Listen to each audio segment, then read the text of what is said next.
Hello, hello, hello. We're back. We are going to do my March TBR. So if you saw my February TBR video, you saw me explain that I'm not going to stress myself out on the TBR, on like my structured TBR. That's what I'm calling this, is my structured TBR. I have tons of books that I want to read, and I want to have the freedom to do that, but also at the same time, I need to have some sort of structure to help me read some of the books that I wouldn't typically read if I didn't have that structure in place. So as we all know, we purchase books, we get book loans out on books, and then sometimes the desire to read them dwindles with time. So one of my favorite things about having a structured TBR is being able to have some accountability to read some of those books. Lord knows my husband is going to want me to read some of the books that I have purchased in the last few months. So we are going to start by spinning the TBR game wheel because I have a few games that I can play. I didn't do this in February. I just was like, we're going to do TBR jar, and that is it, because honestly, the thought of setting up the whole game thing just made me feel crazy. So I have the capacity to do that a little more today. So we're going to go ahead and spin the wheel, see what we get. And yeah, so let me screen record. We'll hit the wheel. All right.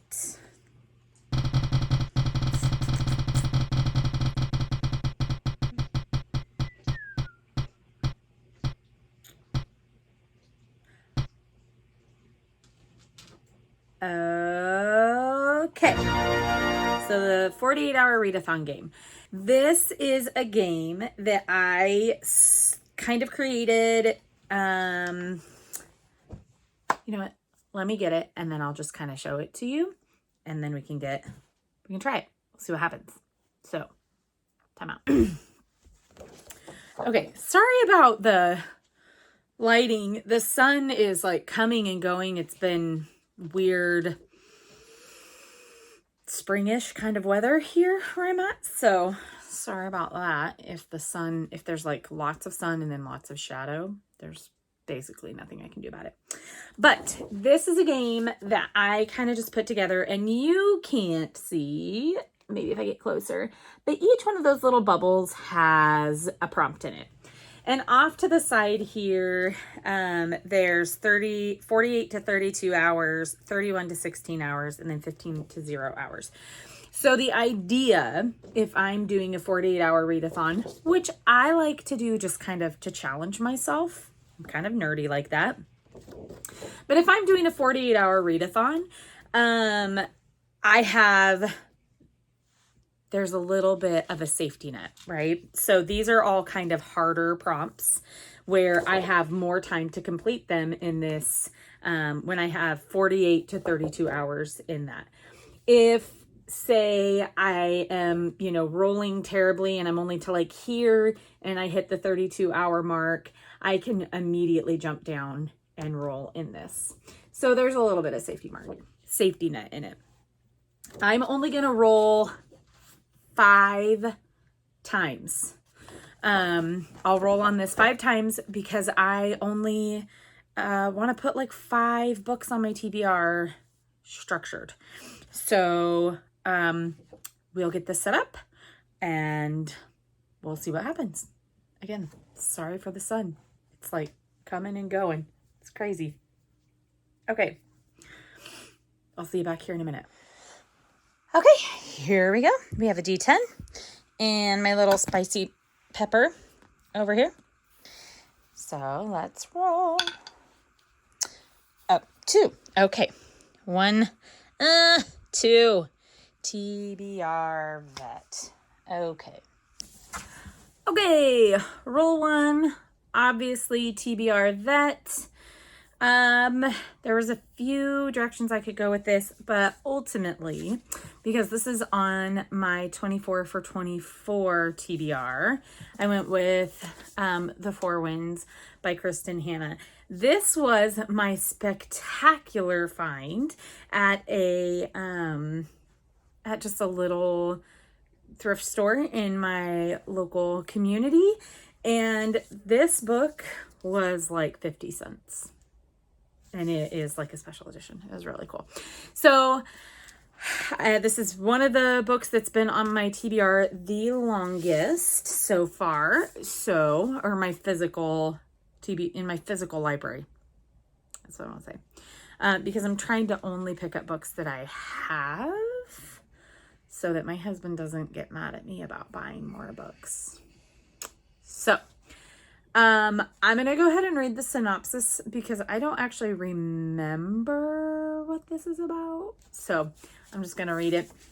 Okay. My land tells its story if you listen. The story of our family. Texas, 1921. A time of abundance. The Great War is over. The bounty of the land is plentiful.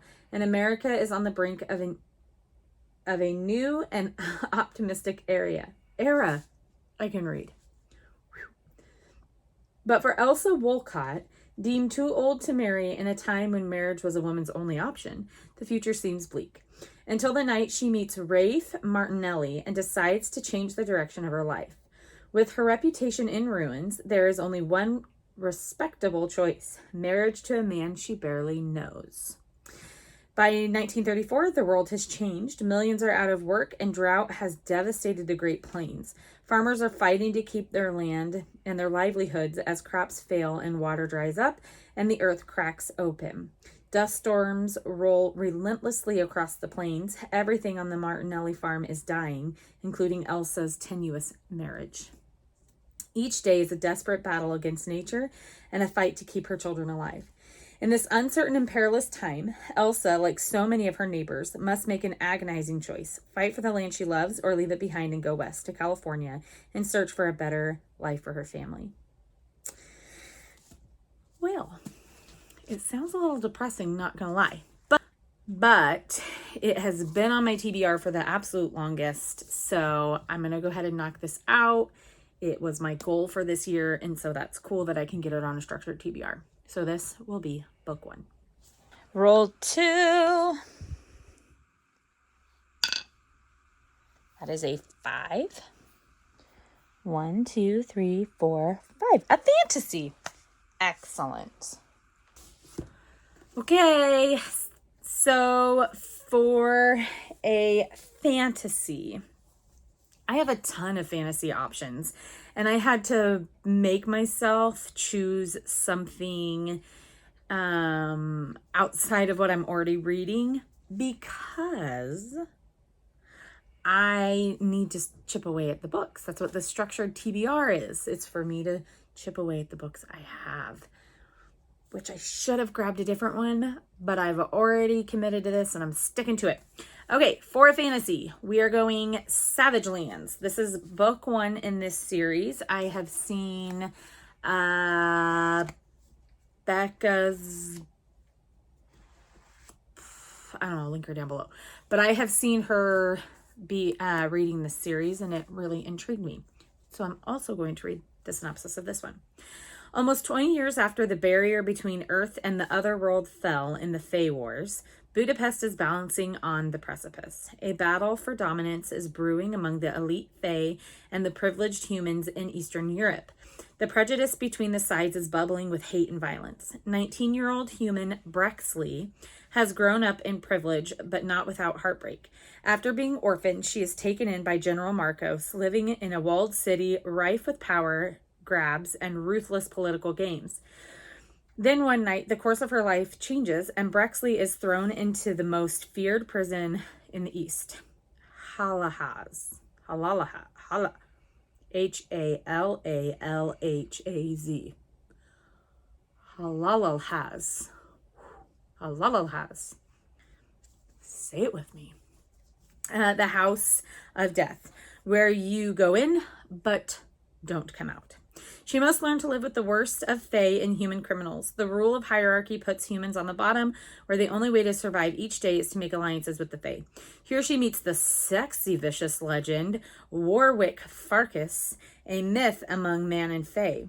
He is a brutal, cruel, arrogant, and as lethal as the lore says he is, ruling the prison with unchallenged authority. Brexley can't deny an intense draw to him, one that might cost her life.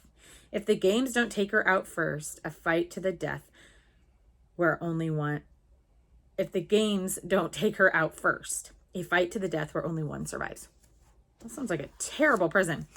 Anyway, it sounds pretty savage, and I'm excited to try this.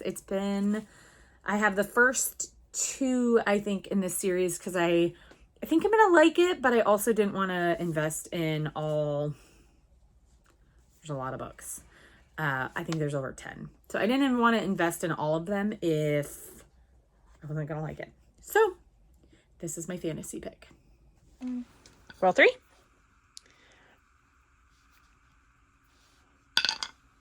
$10. Let's see. 1, 2, 3, 4, 5, 6, 7, 8, 9, 10. A beautiful cover. I am so happy for this prompt because I have the most beautiful of beautiful covers, and it just came to me a week or so ago. This one is going to be Stardust by Neil Gaiman. A little backstory.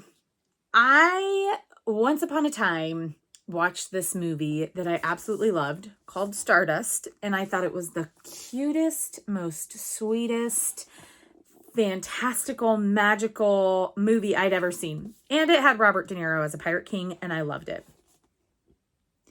I did not know that it was also a book. Silly me. I should have known that. But I didn't know it was also a book. And so when I saw that, I don't know if it was LitJoy. Let's see. Well, no, it's not going to tell me. Aha. It will tell me. Yes, LitJoy came out with this special edition. I was all in on this. Okay, so this is the cover, front and back. Okay, and then these are the sprayed edges. And then it has the most beautiful, first of all, I so appreciate that this is the hardcover. It didn't come with a dust jacket. I don't particularly like dust jackets. I would take this style of book any day. And then it has these beautiful end pages. Let's flip to the back. These beautiful end pages. And actually what's interesting is this one has 2. Oh my goodness, it's going to make me a liar. I thought it did. Maybe it doesn't. Okay. But inside, oh, maybe it's the front. It doesn't matter. Inside, there's art on the pages. So, and inside it. Kids. Ha-ha! That's awesome. Which I just love. I just think it's so cute and beautiful all around. And I love it so much. So this is my beautiful cover pick. I love it. And I'm actually super, super, super, super, super excited to read this book because I loved the movie, and it is rare that I like the movie over a book. It's rare that I like a movie adaptation over a book. So I'll stop gushing about this. Beautiful cover. Roll 4. Another 10. 1, 2, 3, 4, 5, 6, 7, 8, 9, 10. A, B, or C. So this is A, B, or C in the title. A, B, or C in the cover. So this one is going to be I've taken a break from the series, but I'm going to go ahead and continuing the series. This is going to be book 12 in the Expeditionary Force series, and it is Breakaway. So I think I left, it's either Brushfire or Breakaway. It's either book 11 or book 12, but I'm fairly certain it's book 12. I'm pretty sure that I read Brushfire. It's been a couple of months, but I am super excited to continue on in this series. Book 12 puts me at 4 books from current, which blows my mind. I can't believe that. I have blazed through these books. So I'm not gonna say what it's about. I mean, you can look it up. It's basically alien AI with a human. I think they're all human now. I don't think they have any aliens moving with them. Anyway, Space Force that goes around and saves the galaxies. So I have no idea what this one is about, but I'm excited to continue on in it. And last roll 5, a 3. 1, 2, 3. A romance. I astound myself. I'm just going to put that out there because I have read every book beyond this last book. So this is my romance pick for my structured TBR, the last one. And I've read I'm not kidding, every book after this, but I never read this book. Flawless by Elsie Silver. I don't know what it is about this book, but I started with Kate and Willa's story and just went from there. I never did Rhett's story.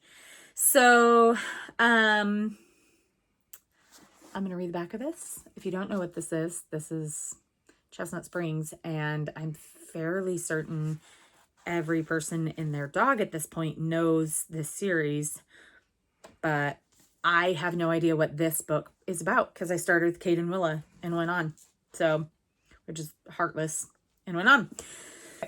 I'm going to go ahead and read the back of this. The rules were simple. Keep his hands off his agent's daughter and stay out of trouble. But now he's stuck with her and there's only one bed. Well, rules are meant to be broken. Rhett Eaton is the face of professional bull riding, the golden boy, or at least he was until it all blew up in his face after a public brawl. Now his agent says he has to clean up his image and sticks Rhett with his ball-busting daughter for the rest of the season as a full-time supervision. But Rhett doesn't need a gall-darn babysitter, especially one with skin-tight jeans and a sexy smirk and a mouth she can't stop running. A mouth he can't stop thinking about. And he quickly learns that Summer Hamilton isn't just another conquest. She's the man behind the mask, and she doesn't run, she pulls him closer, even when she shouldn't. She sees the man behind the mask. It makes much more sense.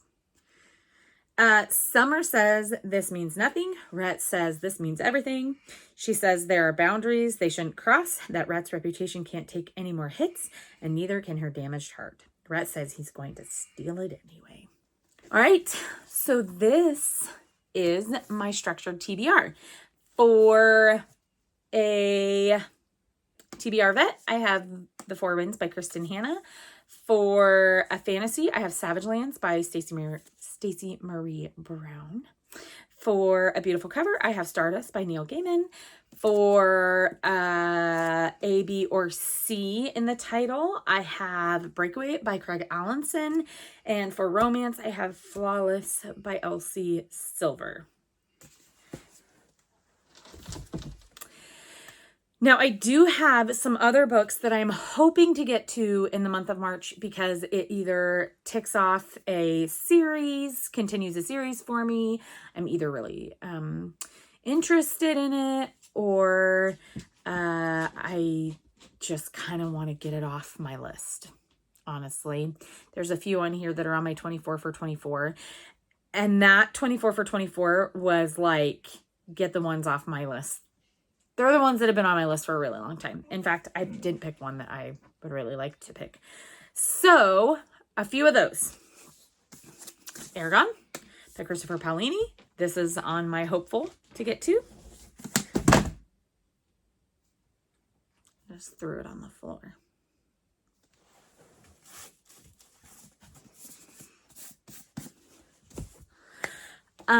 Golden Sun by Pierce Brown. The Night and Its Moon by Piper CJ. This one is book one. I have, it's not even a trilogy because the fourth one is coming out either it's just come out or it's coming out very, very soon. So I'm going to read the back of this one. These ones are pretty big books. They're like all over 500 pages. So it says, wait for me. Farley is just an orphanage. At least that's what the church would have the people believe. But beautiful orphans, Knox and Fae-touched Amorous, know better. They're commodities for sale, available for purchase by the highest bidder. So when the madame of a notorious brothel in a far-off city offers a king's ransom to purchase Amorous, Knox ends up taking her place, while Amorous is drawn away to the mountains, home of mysterious assassins.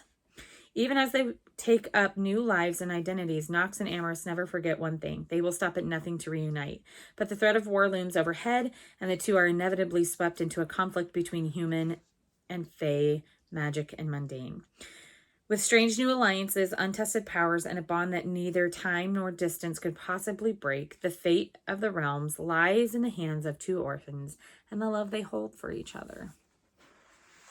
So this is on my list as well. And One Dark Window by Rachel Gillig. So I have both this and Two Twisted Crowns that are on my to be read in 2024. So those are just some of the ones that I would like to get to, but these are, more structured ones. Okay. Whew, that was a lot. So hope you have a great day. I hope that you found a book in here that you yourself would like to read. If you did, go ahead and comment below. And if you made it to the end of the movie, leave me a laughing cat face emoji so that I know. All right. Have the best time, guys, and I'll see you on the next one. Bye.